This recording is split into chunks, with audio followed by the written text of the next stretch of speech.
welcome back to the worldwide leader of all things Hanahan. I'm Molly Ducker. It's Friday, February 28th, and you're watching Hawk's Eye View. Let's start the show off with a topic that affects a large part of our student body. I'm talking about 504 plans. As you may have heard, Section 504 might be going away soon. For more on that, let's send it over to HEV's own McKenna Hanna.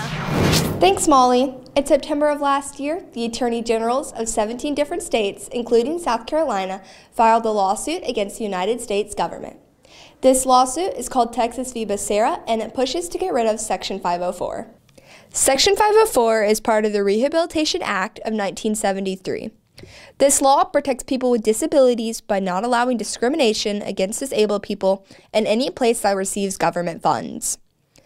This applies to places such as hospitals and schools, and relevant to us, this allows students to receive 504 plans. This gives accommodations to disabled people to give them a fair playing field academically.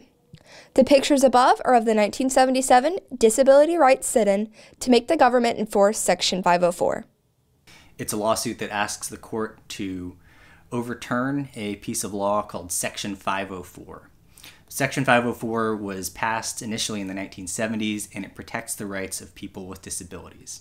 It's especially important in schools and in medical settings. So, for example, this is the law that requires schools to accommodate students with disabilities, including learning disabilities. All a 504 plan is to help level the playing field for students who have other health impairments to students that do not. So our students that have ADHD, that have anxiety, that have a lot of other health impairments, this helps make sure that they are able to learn the same as somebody who does not have that impairment. It keeps them equal in the playing field. And this 504 plan can go with them to college, which can help make them be successful further on in life. What happened recently, in February 2025, was that disabled people and advocates for people with disabilities and their friends and family members all started asking attorneys general to back away, to drop this lawsuit.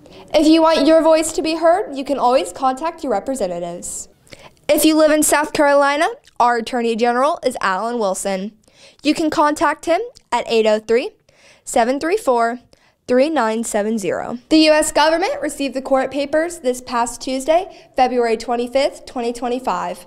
For more information, you can check out the website on the screen, Disability Rights Education and Defense Fund. I'm McKenna Hanna for Hawk's Eye View. Now, let's send it on back to Molly in the studio. Thanks, McKenna.